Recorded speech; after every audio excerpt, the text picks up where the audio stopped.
To the back. Go ahead. Yes. Okay, Caroline, thank you.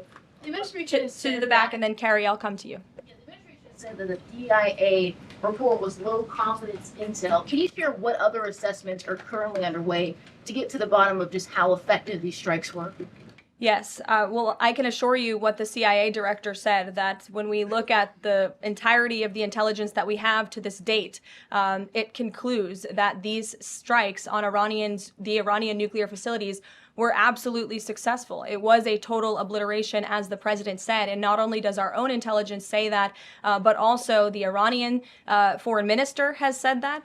We saw Israel conclude the same thing based on their own intelligence. We also had the United Nations say that as well. So I think the only other time the United Nations, Israel, Iran, and the United States has agreed on something is that the sky is blue, but they all agree that Iran's nuclear facilities were completely demolished. And I would just like to reemphasize, you mentioned this was a low confidence preliminary intelligence assessment, and the entirety of that assessment was not leaked to the media. Only tidbits of that assessment were leaked to CNN. And we have seen this playbook run before, where you have people in the intelligence community, or perhaps on Capitol Hill, we don't know, but I believe the FBI is investigating to find out who that leaker was, because it's illegal and they should be held accountable for that, leaked bits and pieces of an intel assessment to push a false narrative. And it's to the same reporter, I will add, Natasha Bertrand of CNN, who has done this in the past. In 2020, it was Natasha Bertrand who had 51 intelligence analysts falsely lie to her, but she still put it on paper for some reason, that the Hunter Biden laptop story was Russian disinformation. We all know that's not true, right? We can all agree on that now. That was a lie from the intelligence community. Also in 2020, this same reporter, Natasha Bertrand, wrote that a top intel agency ruled out the man-made lab leak theory of the coronavirus origins. Again, the president was right about that. This reporter wrote a lie from the intelligence community to seek a narrative she wanted to prove, and guess what? We now know that's the truth.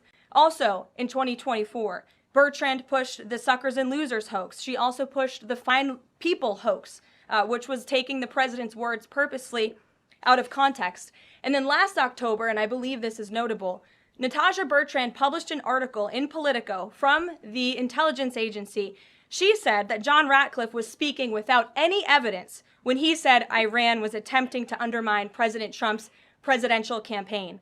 And then we, of course, found out that was absolutely true. In fact, the Biden administration declassed an intel report which said they had high confidence that Iran had done exactly what Ratcliffe alleged. They did run an influence campaign to hurt President Trump's candidacy. In fact, we know the Iranians tried to take President Trump's life.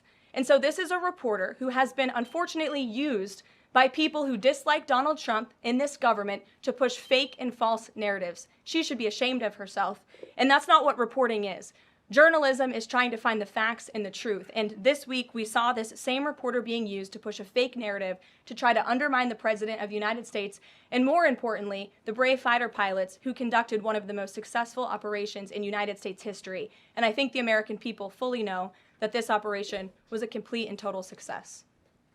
Karoline Leavitt, a rising Republican political star and press secretary under President Donald Trump, is known for her bold, unapologetic stance on conservative values. When she's calm, Leavitt is composed and strategic. But when pushed to anger, her fiery political instincts take center stage. And that's exactly what makes her such a force in today's political landscape. When Karoline Leavitt gets angry, it usually stems from issues she's deeply passionate about: government overreach, media bias, threats to free speech, or attacks on conservative American values. Her response isn't chaotic rage, it's calculated, fierce, and commanding. In public debates and interviews, she channels her frustration into sharp, articulate counterattacks. Rather than backing down, she doubles down on her beliefs, exposing flaws in the opposing argument with confidence and conviction. Leavitt's anger isn't just emotional, it's a strategic tool that fuels her political momentum. Her fiery responses often go viral, rallying her supporters and energizing conservative audiences who see her as a fearless voice for their values. Whether she's responding to left-leaning media criticism or confronting controversial policy issues, she doesn't mince words, and that intensity draws both praise and criticism. This intensity was on full display during her interviews about the border crisis, Biden's administration, and censorship on social media. In each case, her frustration translated into powerful rhetoric that stirred national conversations.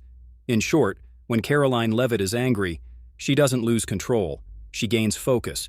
Her sharp tone, strong words, and unwavering stance show that for her, anger isn't weakness. It's political fuel. That's what makes her not just a spokesperson, but a potential future leader with influence far beyond headlines. Her critics may try to provoke her, but what they often get in return is a viral storm of political precision.